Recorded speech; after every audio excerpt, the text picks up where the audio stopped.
এটা যে শেষ জামানের হাদিসে আছে আপনাকে বললে আপনি বিশ্বাস করবেন? আখিরুজ জামান কিয়ামতের আলামতের যতগুলো হাদিস আছে এর মধ্যে একটা এরকম হাদিস আমি পড়েছি যে শেষ জামানায় মেয়েদেরকে ধরা হবে, ওদের পেট কেটে ফেলা হবে। আর কোন নিদর্শনের জন্য অপেক্ষা করছেন? শেষ জামানায় মেয়েদেরকে ধরা হবে, মেয়ে রাজি না থাকলেও বোঝানো হবে সিজার না করলে বাচ্চা বাঁচবে না। মেয়ে রাজি না থাকলেও, পরিবার রাজি না থাকলেও বোঝানো হবে বিজনেস যে সিজার না করলে আপনার মেয়েকে বাঁচানো যাবে না, আপনার সন্তানকে বাঁচানো যাবে না, পরিস্থিতি খুবই খারাপ। এমনভাবে ব্রেইন ওয়াশ করা হবে, ভয়ে বাচ্চা, মা বলবে হ্যাঁ করেন, সিজার করেন, বাবা বলবে হ্যাঁ করেন, কোনো সমস্যা নেই, জানেন। এবং এর পিছনে লাখ টাকা, 2 লাখ টাকা, 5 লাখ টাকা নির্দ্বিধায় খরচ করা হবে। Business, total business. একটা ক্রিটিক্যাল অবস্থা এক জিনিস, আর নর্মালি সবাই গণহারে সিজার করছে আরেক জিনিস। এটা টোটালি একটা ব্যবসা এবং পুরো মানব জাতিকে ধ্বংস করার প্ল্যান। এটা একটা জুলুম, মেয়েদের উপর একটা জুলুম।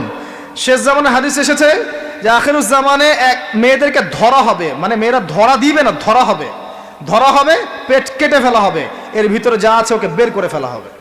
স্পষ্ট টাটকা হাদিস। কেউ দলিল চাইলে আমাকে নক করেন, আমি দিব দলিল ইনশাল্লাহ। কোন সময়ের জন্য অপেক্ষা করছেন? এই সিজারিয়ান এই ট্রেডিশনটা আজকে থেকে 50 বছর আগে ছিল। আপনার দাদিরা কি এইভাবে সন্তান জন্ম দিয়েছে? তাদের 11টা বাচ্চা হইতো, 12টা 15টা বাচ্চা হইতো, আর আমার 1টা 2টাতেই সিজার লাগে। গরু ছাগলের বাচ্চা হয়, আমাদের বাচ্চা হইতে পারে না? সুবহানাল্লাহ, সুবহানাল্লাহ। ইভেন আমার ক্ষেত্রে এমন হয়েছিল। 12 ঘন্টার মধ্যে না করলে আপনার ওয়াইফকে বাঁচানো যাবে না। বললাম ওয়াইফ বাঁচবে, নর্মালি হবে, নর্মালি করবেন। আমি যাই না মাঝে দাঁড়ানো, আলটিমেটাম সময় দিচ্ছে যে সময়ের আগে হবে না, সময় এটা পার হয়ে গেলে সিরিয়াস অবস্থা, মারা যেতে পারে, মরবে না, এভাবেই হবে, করান। এভাবেই হয়েছে, এভাবেই হয়েছে। কি সমস্যা? মানুষকে ভয় দেখানো হয় এখানে। আমি এই কথাটা এই জন্য বললাম যে যারা পুরুষ আছেন আপনারা এবং যারা সন্তানের বাবা হচ্ছেন, আপনারা আপনাদের স্ত্রীদের জীবনটাকে এভাবে ধ্বংসের মুখে ঠেলে দিয়েন না, ওদের উপর এত জুলুম করেন না। আল্লাহ পাক প্রাকৃতিক নিয়ম দিয়েছেন, এভাবেই বাচ্চা হবে ইনশাআল্লাহ।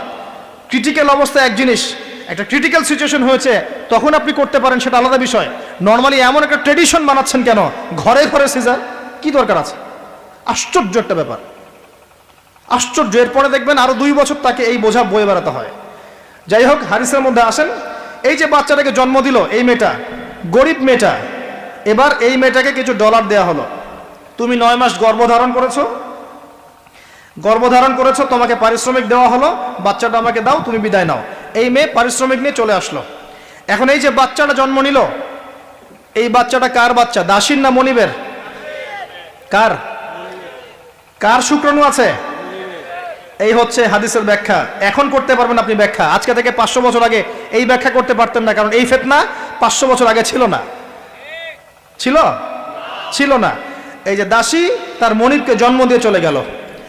নবী সাল্লাল্লাহু আলাইহি ওয়াসাল্লাম 1400 বছর আগে বলেছেন এমন একটা সময় আসবে দাসী মনিবকে জন্ম দিবে। চিন্তা করেন কতটুকু সময় বাকি আছে আপনার হাতে, আপনি ভাবতে থাকেন।